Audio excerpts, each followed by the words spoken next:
Hello, and welcome back. It's great to have you here with us. I pray that wherever you are, whenever you may be watching this, that you are still remaining safe during these still strange and troubling times. But I assume that you're back watching this again because you are intrigued about what is going to happen next. I hope that you are making good use of time wherever you might be. I hope that that work or the lack of work still means you are able to enjoy life at the moment. But joining us this evening, or maybe you're watching at a different time later on, I don't really mind. I hope you get something out of today. Today, we are looking at chapter 2 of this Gospel of John. John the Apostle, writing his account of what he witnessed, he identified, this Jesus bloke. What happened? What was he? What really went on in his life? So, a little bit of a recap. Firstly, we had identifying little bits and bobs, you could say, about his divine origin, that he was essential in the creation of the whole universe, and now that he has come to earth as a baby, if you remember the Christmas story, now he's a young man, and he is bringing to us two things, grace and truth. Being God in the flesh, he is demonstrating how to live these two things in compassion and in loveliness, and we have his example to look at. And we identified last time how he is growing in popularity. People are beginning to believe who he is. He now has followers. We call them disciples. So, here in chapter 2, John the Apostle, he gives us two stories. He's beginning to show us now not just what people's reaction to the life of Jesus is like. He's beginning to show us what Jesus' reaction to the world is like, to events that happened around him at the time, 2,000 years ago, in ancient Israel. What was going on? What were the kind of things that were happening? What was Jesus up to? So, we start at a wedding. Now, I don't know about you, but I really love weddings. I love the joy of the occasion. I love the food as well, if I'm honest. There's just such happiness, such jollity at times like this. I love going to weddings in the summer. I think there's something about being in open air and enjoying it, enjoying the company of loads of people, some that you do know well, some that you don't know at all, and all in between. It's just a wonderful occasion. And back in those times, it was just as jolly. 2,000 years ago, people were still getting married, they were committing to one another in love, and people were going crazy to celebrate over such an occasion. Now, if you, maybe you know this story well, maybe you know paintings like this quite well, they don't really summarise what it really probably looked like. Paintings like that were made probably about at least 1,500 years after Jesus. And so what happens is they paint people of the time, medieval, Renaissance people, they all look kind of rich. Now the reality is this wedding at Cana wasn't necessarily rich families coming together to be married. In fact, they might have been working class, they might have been quite poor families. We don't know for sure, but Jesus has been invited. And we know that Jesus is not a scholar, he's not a politician, he's no one particularly famous, not at this point. And yet he has ended up being invited and he's brought his followers along. So, we're probably looking at quite a low status wedding. But, let's look at what happens. So, as we saw last time, Jesus has travelled to a place called Galilee. And on the third day, starting at verse 1, a wedding took place at Cana in Galilee, and Jesus' mother was there. And Jesus and his disciples had also been invited to the wedding. When the wine was gone, Jesus' mother said to him, "They have no more wine." "Woman, why do you involve me?" Jesus replied, "My hour has not yet come." His mother said to the servants, "Do whatever he tells you." Now, Jesus' mother, Mary, I'm sure we all remember the Virgin Mary from the Nativity story. She may have been worried about this. Jesus clearly wasn't worried about it, because he wasn't doing anything about the fact that the wine has all run out. Now, think about it. Back in those days, there's no cocktail list, there's no selection of beverages, there's no pints on tap, there's not even fruit juice or any carbonated drinks. All you've got is water, you might have had milk, and you've got wine. And those are basically the only things that they would have had to drink back then. Water is what you drink all the time anyway, because we all need that to survive. And wine is the thing saved for special occasions. And as it kind of is now, although wine is much different today as it was back then, there's different qualities of wine. But wine was saved for these special occasions, and they've run out. If that happened at a wedding today, it will be pretty disappointing, I think, and it was the same back then. Now, Jesus' response, his mother is quite worried, wants to solve the problem. Woman. That could sound a little bit chauvinistic, but it's not. It's more like, back then in the ancient language, it's more like he's saying, "Oh, my lady." He's acknowledging her worth and her position as a lady older and wiser than him. But he identifies, "Why do you involve me? My hour has not yet come." In other words, it's not time for my purpose to be fulfilled, which sort of seems to imply that she's asking for his purpose to be fulfilled. And I think she knows, as she was visited by angels as a young lady. Mary identifies, even though he is perhaps not doing anything particularly spectacular yet, that he is God in the flesh. He is the Son of God, after all. And she just puts faith in that fact and believes that he can solve the problem, whatever problem he can solve it. And he doesn't even offer help. She simply says to the servants, "Do whatever he tells you to do." Might seem a little bit bossy, but how does Jesus respond to this? Now, nearby stood 6 stone water jars, the kind used by the Jews for ceremonial washing, each holding from 80 to 120 litres. Jesus said to the servants, "Fill the jars with water." So they filled them to the brim. Then he told them, "Now draw some out and take it to the master of the banquet." Okay. So, ceremonial washing. Very regular, very important practice in ancient Jewish religion. It was something they would have done, I suppose similar to how Muslims would do today, in times of prayer and meditation, washing oneself with water,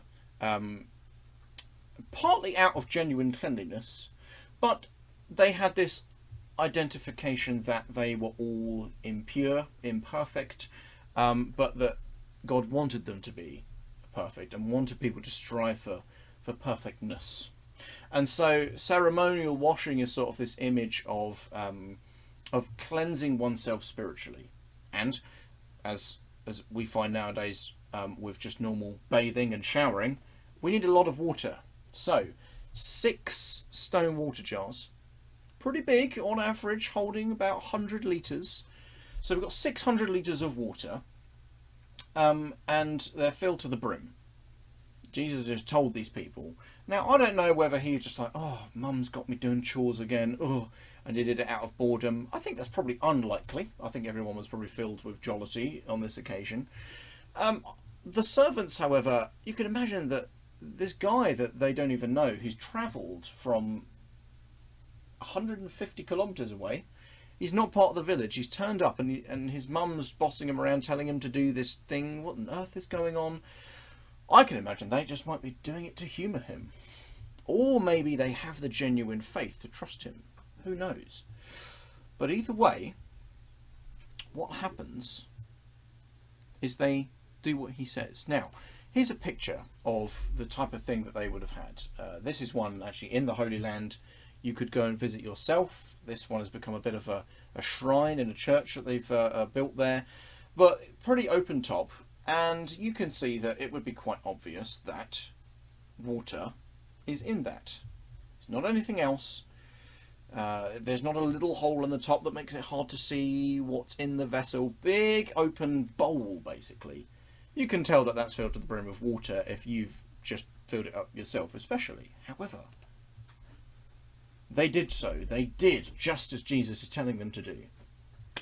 Now, and the master of the banquet tasted the water that had been turned into wine. He did not realise where it had come from, though the servants who had drawn the water knew. Then he called the bridegroom aside and said, "Everyone brings out the choice wine first, and then the cheaper wine after the guests have had too much to drink. But you have saved the best till now." Now, back in their culture, it was the bridegroom's responsibility to sort out the wine for the festivities. That was basically the only thing he had to do. Everything else would be done for him. And you can imagine he'd be pretty embarrassed to find that the wine he's got has all run out. And Jesus, being at the sidelines, Jesus doesn't seek any attention here. Jesus supplies. He produces for the bridegroom what he failed to produce. But not only that, we get from this implication, from this conversation, that the culture was you'd bring out the best wine first while people are sober and still have the ability to to enjoy the good quality stuff, and the cheaper stuff you can save for when they're getting tipsy, they're getting drunk, and they're not going to notice. But here Jesus brings out the best. The best. Jesus produces the best, and still he doesn't make any song and dance about it. I'm sure singing and dancing was going on perfectly well at a festivity like this, but he's totally humble. He does it. He does this miracle somehow. Water is turned into wine miraculously, and he doesn't give any attention to himself. Now, this little story is finished. John the Apostle gives a little thing here. 11. What Jesus did here in Cana of Galilee was the first of the signs through which he revealed his glory. And his disciples believed in him. And after this, he went down to Capernaum with his mother and brothers and his disciples, where they stayed for a few days. Now, this is a bit of John the Apostle, the writer, talking out of hindsight. What I said in the first episode was that John, at the time of actually writing this down, is a prisoner. He's in a labour camp island under jurisdiction of the Roman Empire, about 60 years after these events are actually taking place. And he is able to see, with that hindsight, why Jesus is doing these things. He's giving signs. Revealing glory is how he puts that. Now, we'll give more detail on that as you see the story unfold more and more. But, as you can see, still, Jesus is not stepping forward and saying, "Oh yeah, that miracle, that water that just suddenly gave you loads of wine, that was me." No, he doesn't even mention himself. He is just doing it so that he can supply more jollity, supply more fun, but to show the glory of God. And our human being would never be able to do that, but God can do it. So all he does is do it. The people, his disciples, saw what was happening.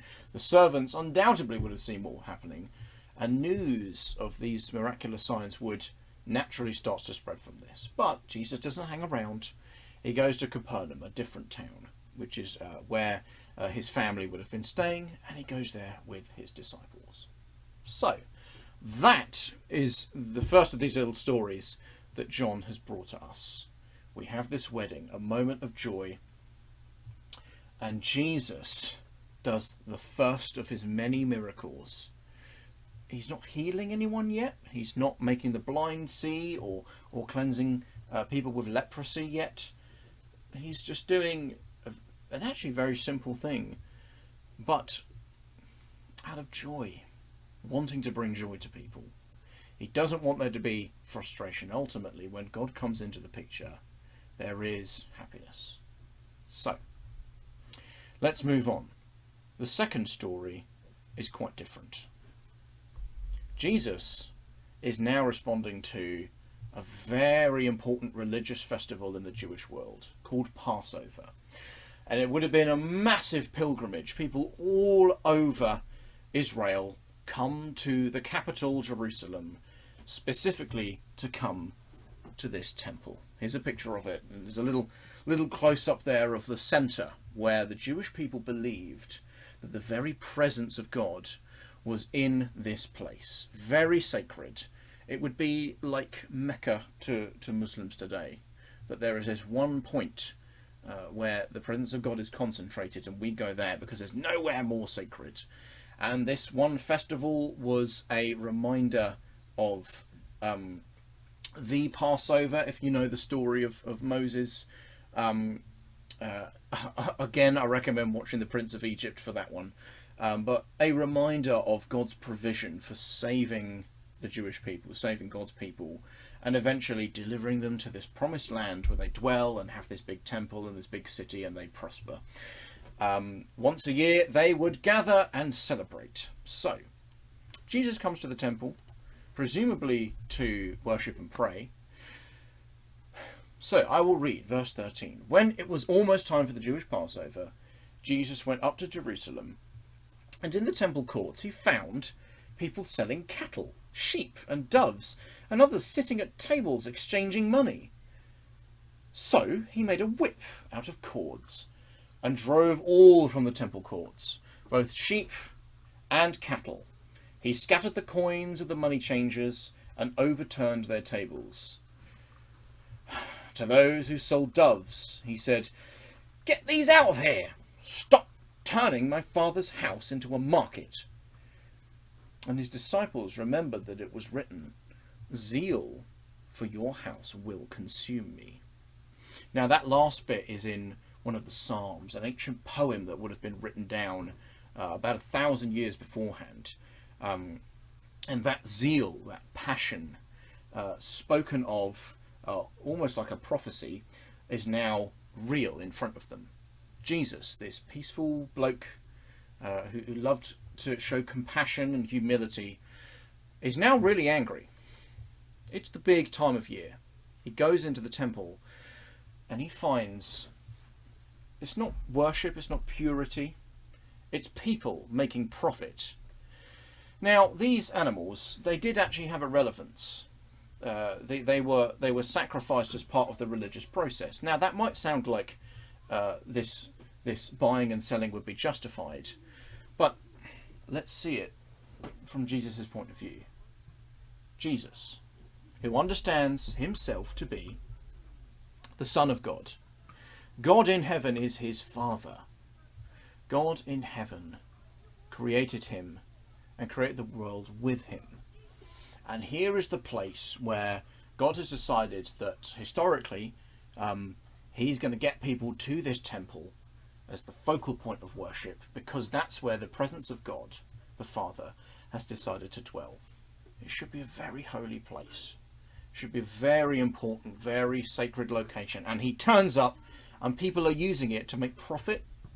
People are using it to make money, perhaps even a career they're making out of exchanging money inside a sacred temple.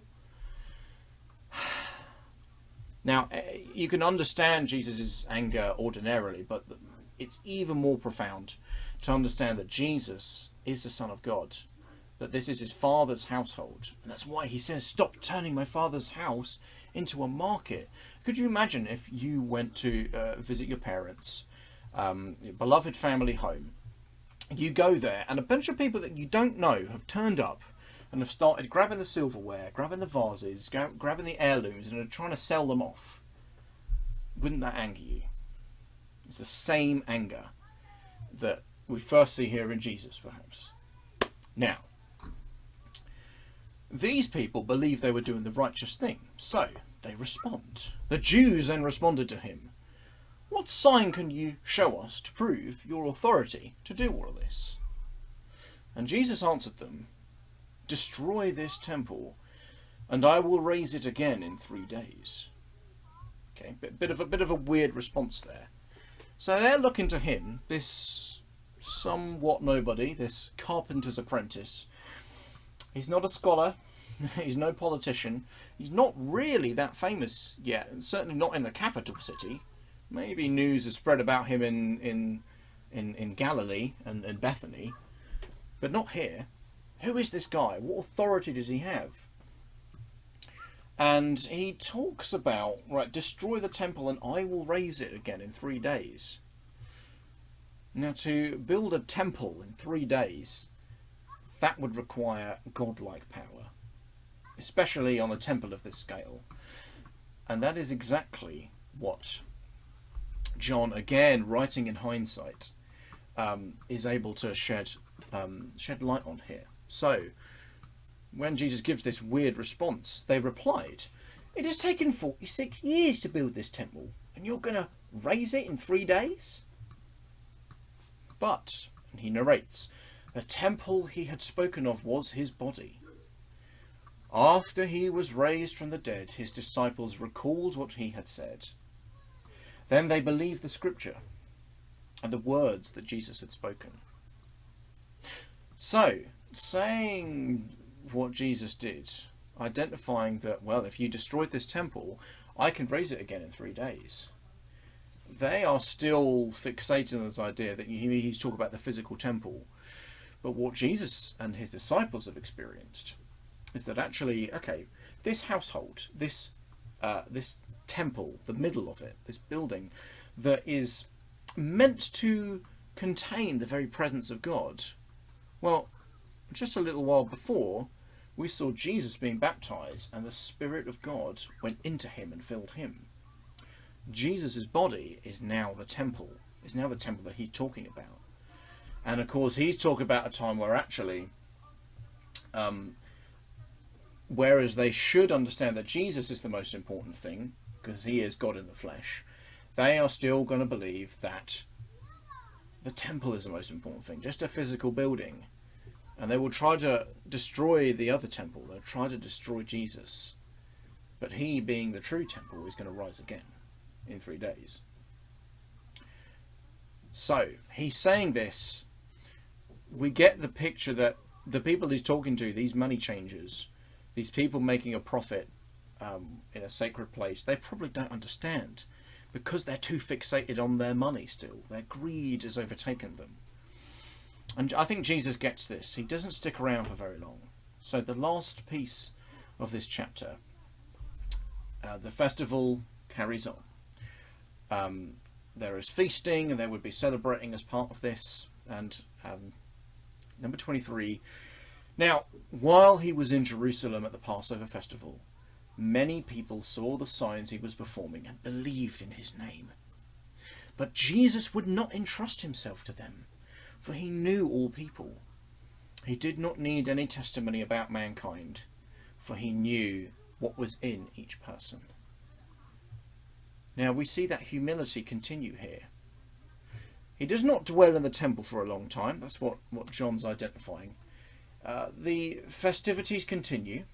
He stays in Jerusalem, and in the rest of the city he's doing signs. That's what he's performing. Signs. Now, this would be miracles, in the same way that the turning water into wine is identified to be a sign. He's doing things. He's performing miracles. More of this power from God is coming through him. It doesn't say whether he's doing miracles of healing and stuff like that yet, although we're going to see a lot more of that to come. But for the time being, he is just gaining people's trust. And yet he does not entrust himself to them. That's what it says. Because he knew them all. Now, again, he's using his godlike power. He is God in the flesh. He's already seen, and he's making it aware to us, that actually there's a lot of people driven by greed in this world. Now they're the ones that would possibly reject him. Now he's moving on to the ones that are accepting him. But he does not entrust himself to them. In other words, he does not become dependent on them. Because he's already identified that people are selfish. We are inherently imperfect. And he kind of knows that people are going to strive for fame. They're going to try and raise him up in a way that he doesn't want, because he is coming with true love and truth, grace and truth. And he's doing that through humility. He did not need any testimony about mankind, for he knew what was in each person.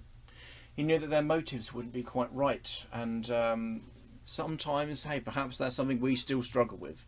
Even when our motives feel righteous, we can't necessarily prove that they are.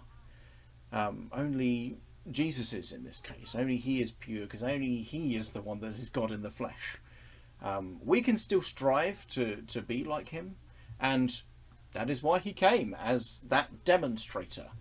We have a bit of a clearer direction to look in when we have his example.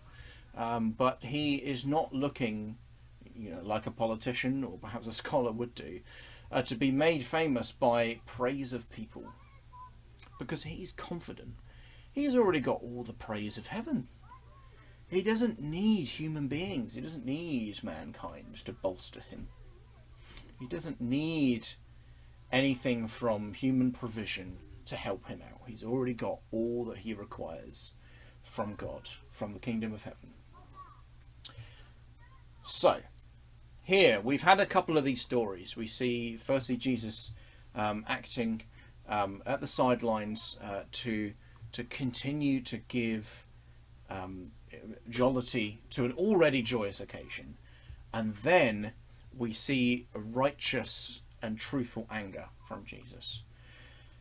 Now, all through this, I think there's some very important and really cool things we can take from this. Firstly, the people at that party that we started with. Now, Jesus travelled, as we know. He wasn't a local, so a lot of people wouldn't have known him, and yet he still provides for them. I think life is like that. Whether we know Jesus or not, what John is originally proclaiming is that Jesus created all things. So, Jesus provides for us every day. Whether we choose to know him and be in relationship with him or not, he is provider. He is giving us goodness.